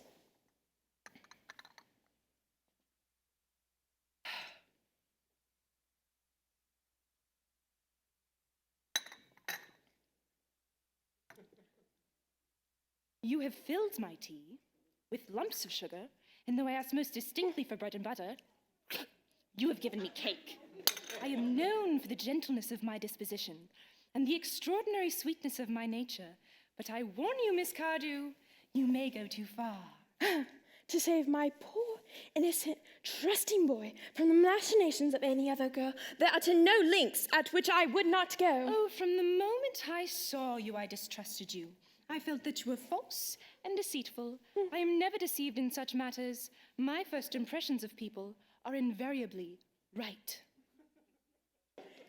Seems to me, Miss Fairfax, that I'm trespassing on your valuable time. No doubt you have calls of a similar character to make in the neighborhood. You, Ernest, my own Ernest. My own one? A moment. May I ask, are you engaged to be married to this young lady? To dear little Cecily? Of course not. What could have put such an idea into your head? Thank you. You may. Gwendolyn, the gentleman whose arm is present around your shoulder is my guardian, Mr. John Worthing. I beg your pardon? That's Uncle Jack. Jack? Oh. Here comes Ernest. My own love! A moment, Ernest. May I ask, are you engaged to be married to this young lady? To what young lady? Good heavens, Gwendolyn! Yes, to good heavens. I mean, Gwendolyn! Of course not. What could have put such an idea into your pretty little head? Thank you. You may. I felt there was some slight error, Miss Cardew. The gentleman who is now embracing you is my cousin, Algernon Moncrief. Are you called Algernon? I cannot deny it. Is your name really John? I could deny it. I could deny anything if I liked. But I must admit, my name has been John for years. A gross deception has been practiced on both of us. My poor wounded Cecily. My sweet, wronged Gwendolyn. You will call me sister, will you not? Certainly. There's just one question I'd like to be allowed to ask my guardian. An admirable idea. Mr. Worthing, there is just one question we would like to be permitted to put to you. Where is your brother Ernest? We are both engaged to be married to your brother Ernest, so it is a matter of some small importance that we know exactly where your brother Ernest is just at present. Gwendolyn, Cecily, it pains me very much to have to speak so truthfully to you. I've never been reduced to such a painful position in my life. I'm really quite inexperienced at doing anything of the sort. But I must admit, I have no brother Ernest. I have no brother at all. I've never had a brother, and I certainly don't have any intention of having one in the future. No brother at all? None. Have you never a brother of any kind? Never. Not of any kind.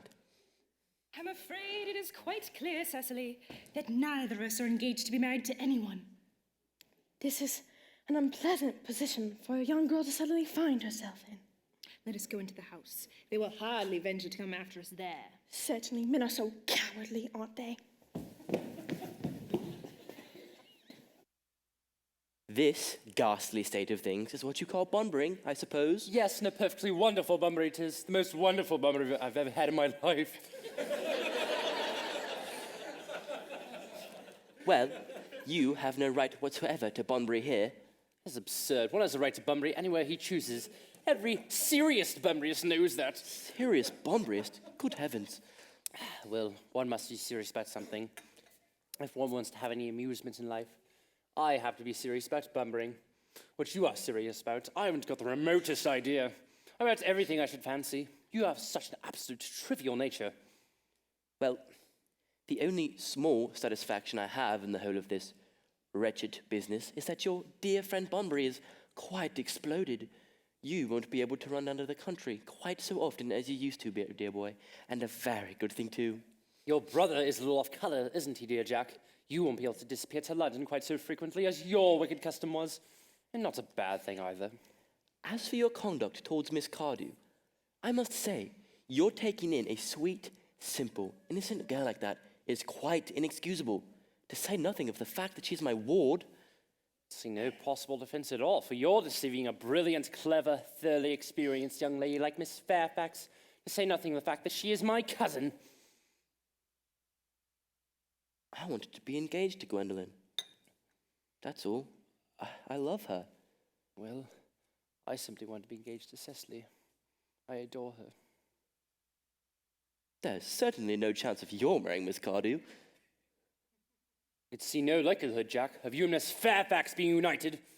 That is no business of yours. If it wasn't my business, I wouldn't talk about it.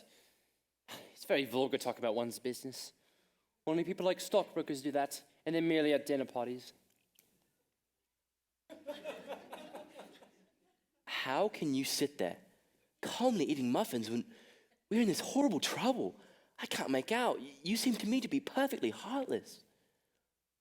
I can eat muffins in an agitated manner. The butter will probably get on my cuffs. One should eat muffins quite calmly. It is the only way to eat them.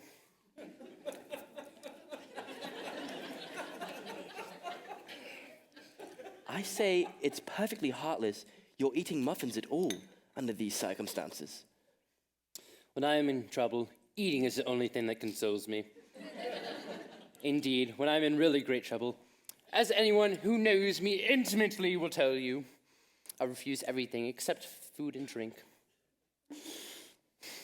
At the present moment, I'm eating muffins because I am unhappy.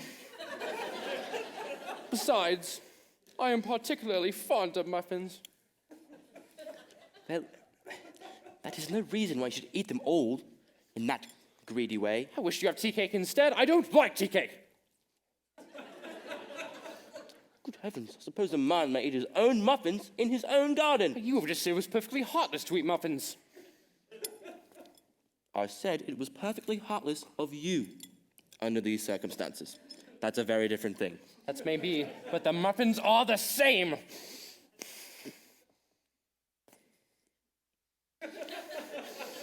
Algie, why don't you leave? You can't possibly ask me to go without having some dinner. It's absurd. No one ever goes out their dinner except vegetarians and people like that. Besides, I've just made arrangements with Dr. Chasuble to be christened at 5:45 under the name of Earnest. My dear fellow, the sooner you get rid of that nonsense, the better. I've just made arrangements myself with Dr. Chasuble to be christened at 5:30, and I naturally would take the name of Earnest. Gwendolyn would wish it. We can't both be christened Earnest, it's absurd. Besides, I have the perfect right to be christened if I'd like. There's really no evidence that I've ever been christened by anybody. I should think it's extremely probable that I never was. And so does Dr. Chasuble. It's entirely different in your case. You've never been christened before. Yes, but I've not been christened for years. Yes, but you have been christened. That is the important thing. Quite so. So I know my constitution can stand it. If you're not quite sure about your ever having been christened, I must say I think it's rather dangerous you're venturing on it now. It might make you very unwell. You could hardly have forgotten that someone very closely connected with you was very nearly carried off in Paris this week by a severe chill. Yes, but you said yourself a severe chill is not hereditary. It used to be, but I dare say it is now. Science is always making wonderful improvements in things. That is nonsense. You're always speaking nonsense. Jack, you ate the muffins again. I wish you wouldn't. There are only 2 left. I told you I was particularly fond of muffins. But I hate tea cake. Why on earth did you have tea cake to be served up for your guests? What ideas you have of hospitality? Algernon, I wish to death you would leave. I don't want you here. Please leave. Why don't you go? I haven't quite finished my tea yet. And there's still 1 muffin left.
The fact that they did not follow us at once into the house, as anyone else would have done, seems to show that they have some sense of shame left. They've been eating the muffins. That looks like repentance. Oh, they don't seem to notice us at all. Couldn't you cough? I haven't got a cough. They're looking at us. What effrontery. They're approaching. That is very forward of them. Let us preserve a dignified silence. Certainly, it's the only thing to do now.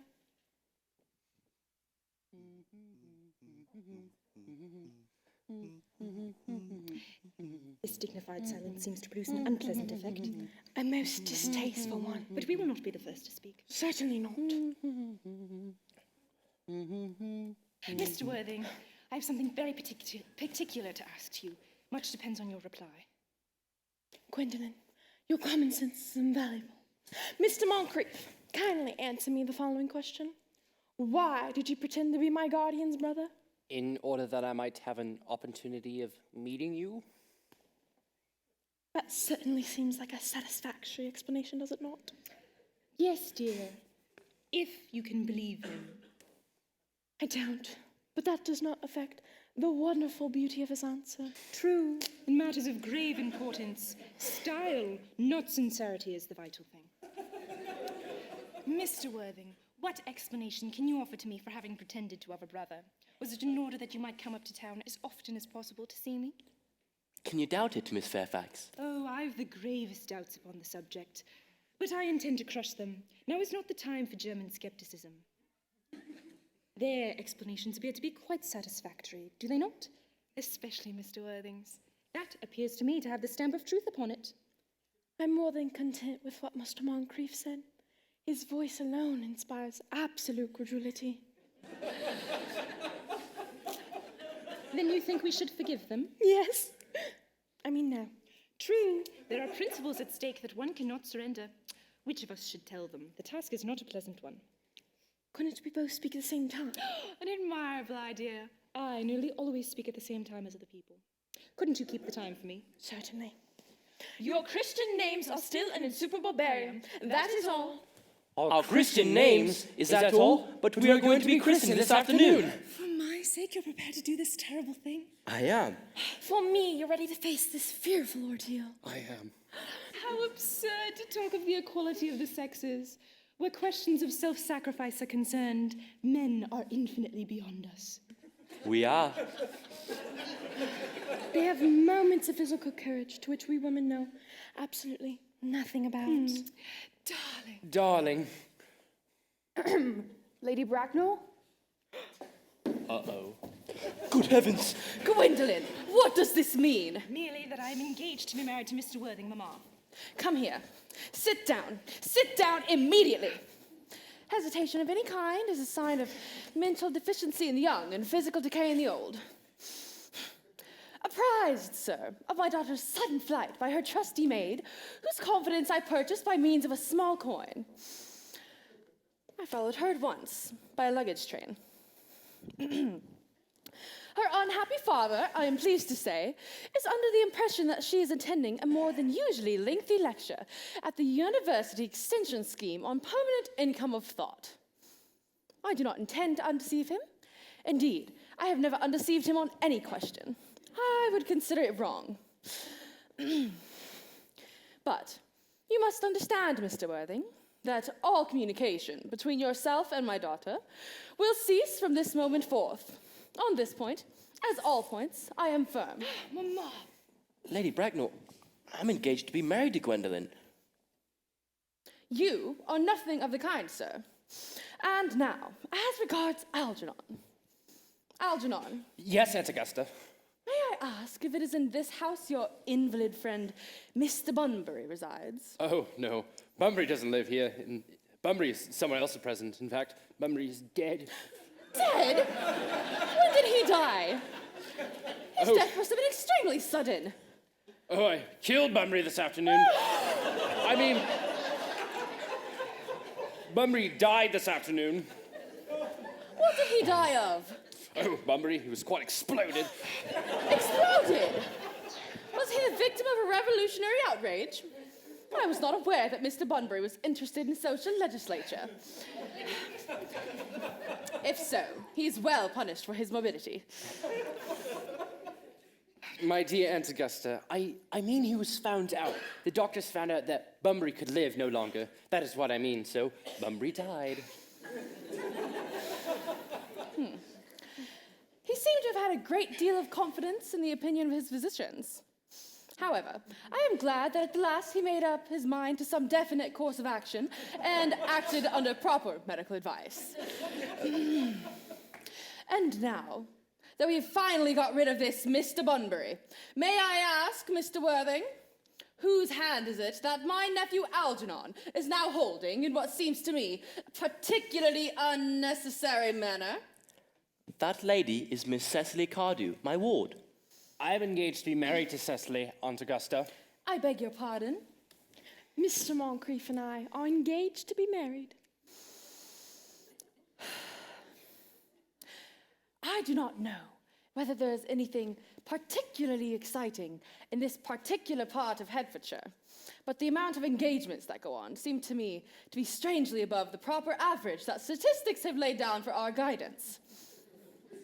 I think some preliminary inquiry on my part would not be out of place. Mr. Worthing, is Miss Cardew at all related to any of the larger railway stations in London? I ask merely for information. Until yesterday, I had no idea there were anyone whose origin was a terminus. Miss Cecily Cardew is the granddaughter of the old Mr. Thomas Cardew of 149 Belgrave Square, Southwest Javars Park, Dorking, Surrey, and the Spore in Fifeshire, NB. Well, 3 addresses always inspire confidence, even amongst tradesmen. But what proof have I of their authenticity? I've carefully preserved the court guides of their period, Lady Bracknell.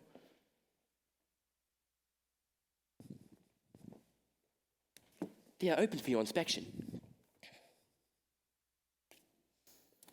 I've known strange errors in that publication. Miss Cardew's family solicitors are Messrs. Markby, and Markby. Markby, and Markby. A firm of the very highest in their trade. Indeed, I've been told one of the Mr. Markbys is occasionally seen at dinner parties. Thus far, I am satisfied. How extremely kind of you. I have also in my possession, you will be pleased to hear, certificates of Miss Cardew's birth, baptism, whooping cough, registration, confirmation, vaccination, and the measles, both the English and the German variety. A life crowded with incident, I see. Though perhaps a bit too exciting for a young girl. I myself am not in favor of premature experiences. Come, dear. The time arrives for our departure. We've not a moment to lose. As a matter of form, Mr. Worthing, I'd better ask you if Miss Cardew has any little fortune. Oh, only about £130,000 in the funds. That is all. Goodbye, Lady Bracknell. So pleased to have seen you. A moment, Mr. Worthing. £130,000. And in the funds. Miss Cardew seems to me a most attractive young lady now that I look at her. Come here, dear. She will not bite you.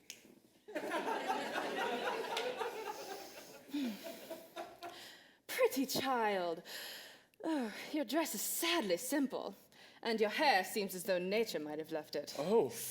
But that can be quickly altered. A thoroughly experienced French maid produces really marvelous results in a short span of time.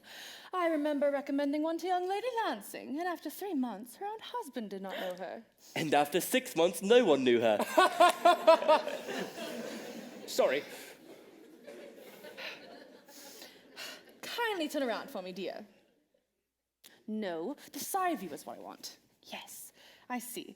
There are distinct social possibilities in your profile.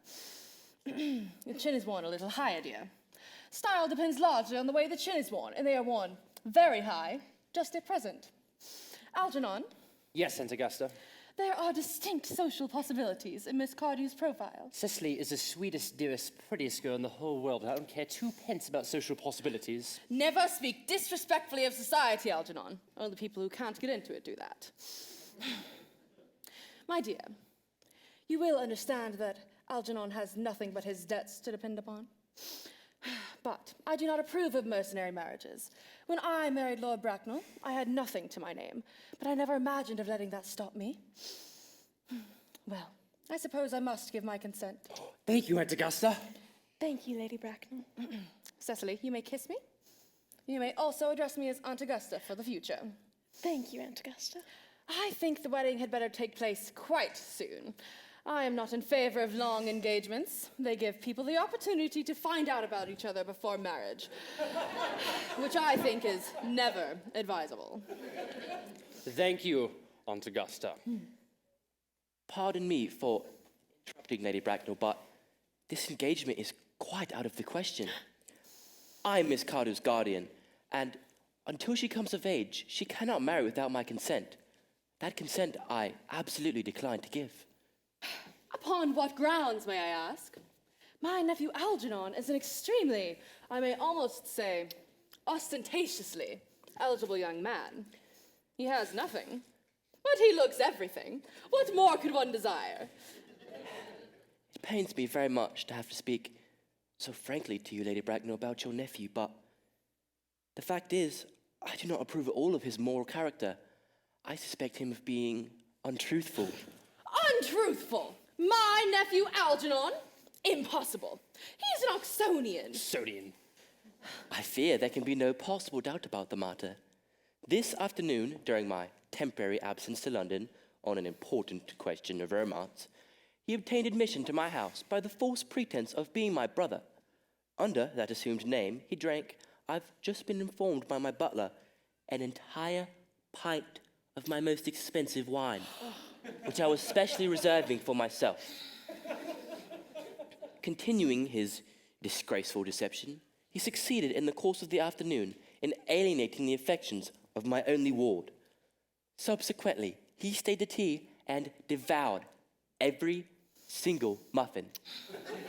And what makes the matter all the more heartless is, he knew perfectly well from the start that I have no brother Ernest. I've never had a brother, and I certainly don't have the smallest intention of ever having one in the future. I distinctly told him so myself yesterday afternoon. He did.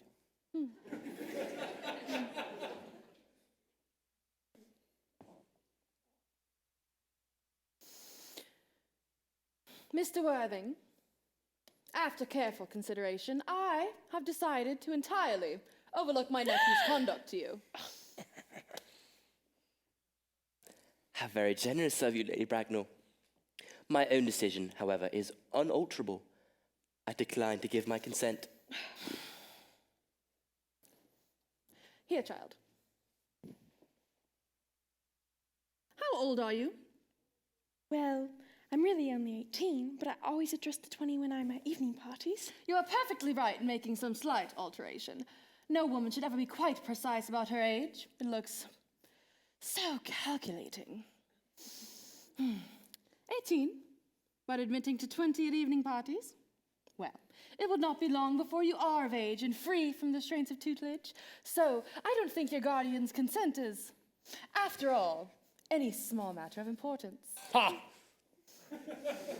Pray excuse me for interrupting you again, Lady Bracknell, but it is only fair to tell you that, according to the terms of her grandfather's will, Miss Cardew does not legally come of age till she is 35. 35?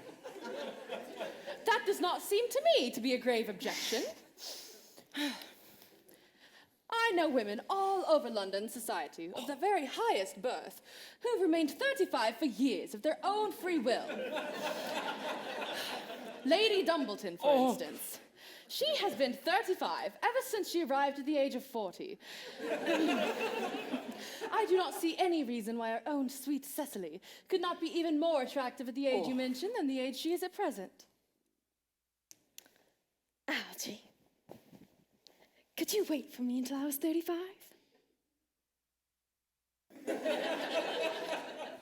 Yes, darling. You know I could. Yes, I felt that instinctively. But I'm afraid I can't wait that long. I hate waiting, even for 5 minutes. I'm not a punctual person myself, but I do enjoy punctuality in others. What is to be done, Cecily? I don't know, Mr. Moncrief. My dear Mr. Worthing, as Miss Cardew states that she could not positively wait until she is 35, a remark which seems to me to indicate a rather impatient nature, I would implore you reconsider your decision. Oh, but my dear Lady Bracknell, the matter is entirely in your own hands.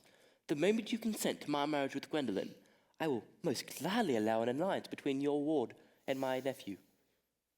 You understand, Mr. Worthing, that what you propose is out of the question. Then a passionate celibacy is all that any of us can look forward to.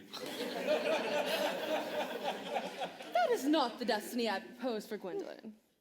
Algernon, of course, can decide for himself. Come, dear, we've not a moment to lose. We've missed 5, if not 6 trains already. To miss any more would expose us to comment on the platform. Everything is quite ready for the christening. The christenings! Is that not somewhat premature?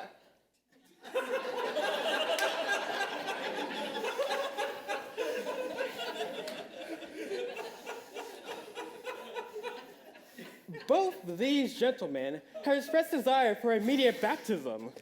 At their age? The idea is grotesque and irreligious. Algernon, I forbid it. If Lord Bracknell hears this is how you are wasting your time and money, he will be highly displeased. Am I to understand there will be no christenings this afternoon? I fear that, with things being the way they are now, there would really be no practical value to either of us. I am grieved to hear such sentiments from you, Mr. Worthing. They savor the radical views of the Anabaptists, views I have completely refuted in 4 of my unpublished sermons. And now, as your mood seems to be one particularly secular, I return to the church at once. In fact, I have just been informed that for the last hour and a half, Miss Prism has been waiting for me in the vestry. Miss Prism? Did I hear you mention a Miss Prism? Yes, Lady Bracknell. I'm on my way to go join her. Pray allow me to detain you for a moment. This matter may be one of high importance to myself and Lord Bracknell. Is this Miss Prism a female of repellent aspect, remotely connected to education? She is the most cultivated of ladies and the very pitch of respectability. It is obviously the same person. What position does she hold in your household? I am a celibate, madam. Oh, my. Miss Prism, Lady Bracknell, has been for the last 3 years Miss Cardew's esteemed governess and valued companion. In spite of what I hear of her, I must see her at once. Let her be sent for. She approaches. She is nigh. I was told you waited for me in the vestry, dear Canon. I've been waiting there for an hour and 3/4. Prism?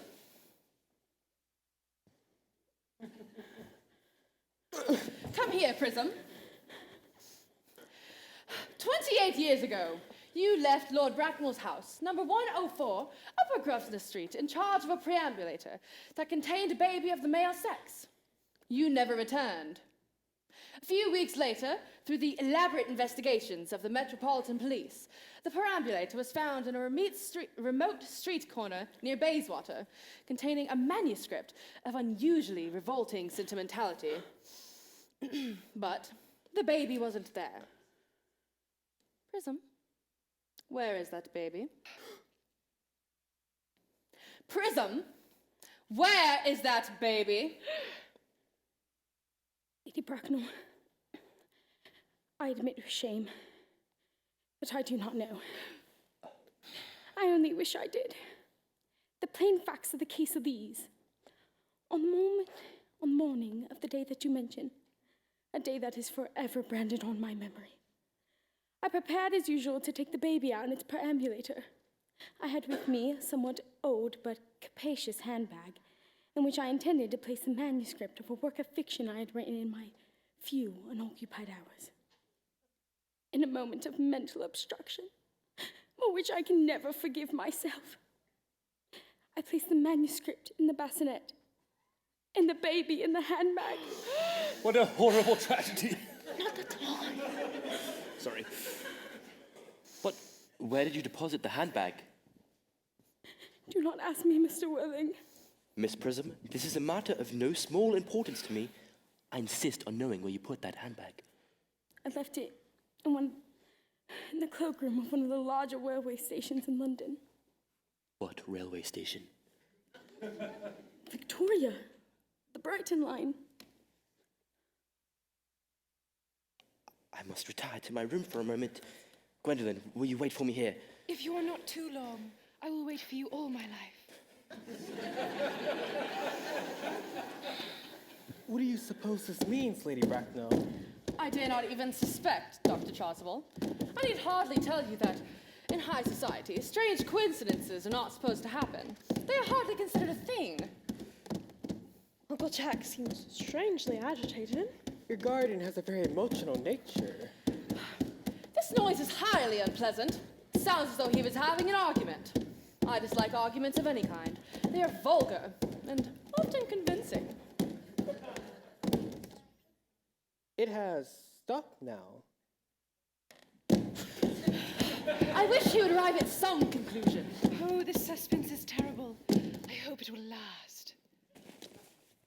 Miss Prism, is this the handbag? Examine it carefully before you speak. The happiness of more than one life depends on your answer. It seems to be mine.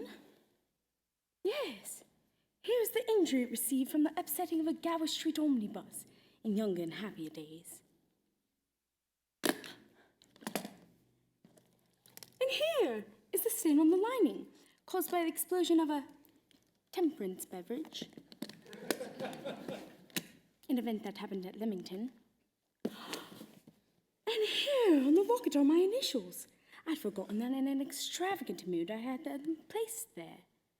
The bag is undoubtedly mine. I'm so pleased to have it unexpectedly returned to me. It has been a great inconvenience without it all these years. Miss Prism, more is restored to you than this handbag. I was the baby you placed in it. You? Yes, mother! Oh, Mr. Worthing!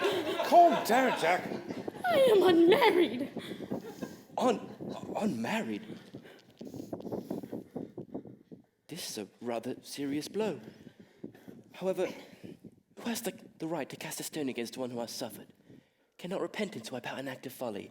Mother, I forgive you. Mr. Worthing, there is still some error.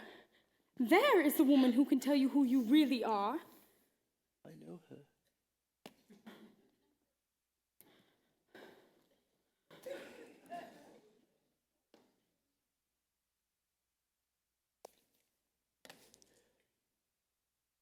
Lady Bracknell, I hate to seem inquisitive, but could you kindly inform me who I am? I regret to inform you the information I have for you will not altogether please you.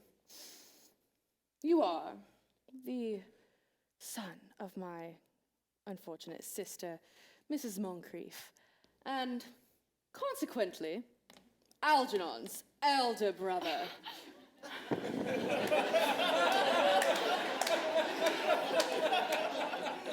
Algy's elder brother. What?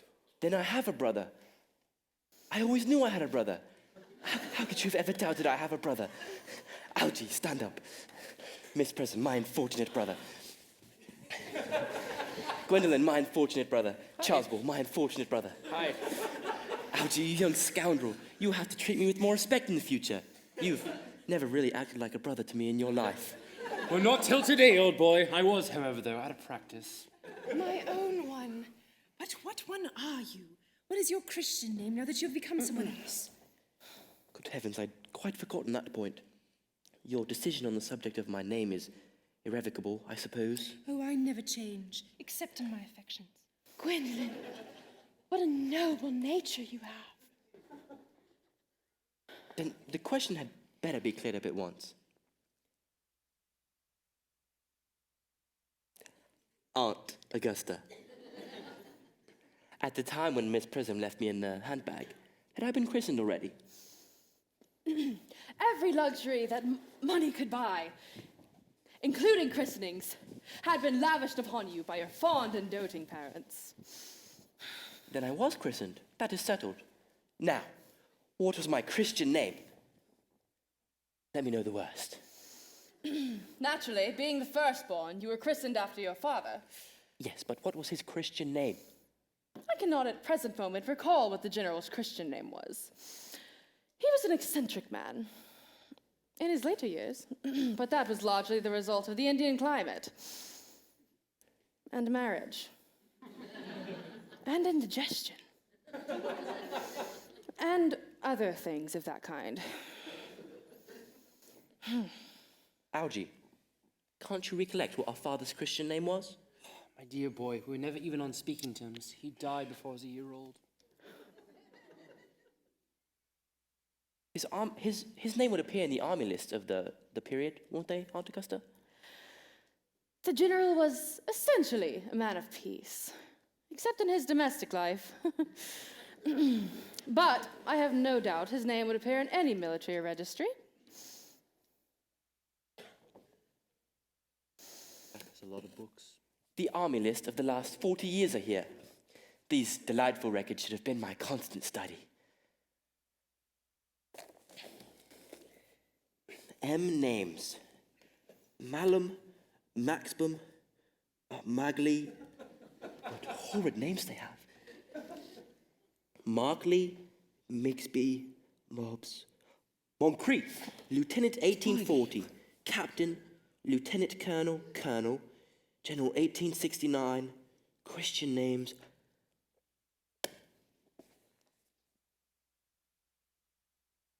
Ernest John. I knew it! Gwendolyn, my name always was Ernest. Yes, now I remember. The general's Christian name was Earnest. I knew I had a particular reason for disliking the name. Oh, Ernest, my own Ernest. I felt from the start that you could have no other name. Gwendolyn, it is very painful for a man to learn that for his entire life he's been speaking nothing but the truth. Could you ever forgive me? Oh, I can, for I feel you're sure to change. I own one. Letitia! Frederick, at last. Cecily, at last. Gwendolyn, at last. My nephew, you seem to be displaying signs of triviality. On the contrary, Aunt Augusta, I've just realized for the first time in my life the vital importance of being earnest.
Thank you all for coming to see our performance. Wow, I really can't believe we're actually standing here today. Like, we really didn't know if we were going to have a play this year. Being seniors, you know, this is our last performance ever at FCS. And I want to thank our directors. So if they could come on up here, please.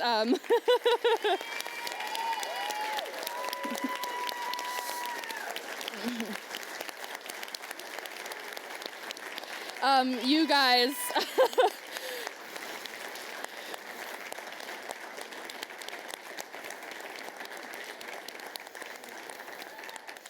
you guys really made our last play here at Faith one to remember, and we're so thankful for that. Thank you so much. And I also, you got me? Am I on? Okay, and I also wanted to recognize someone who has put in unbelievable amount of time, effort, and undevoted attention to this play. She has had the most hectic year I've known a person to have in their life. And it's been this year, and she has never failed to put a smile on everyone's face, even though she was going through so much. So, here we go.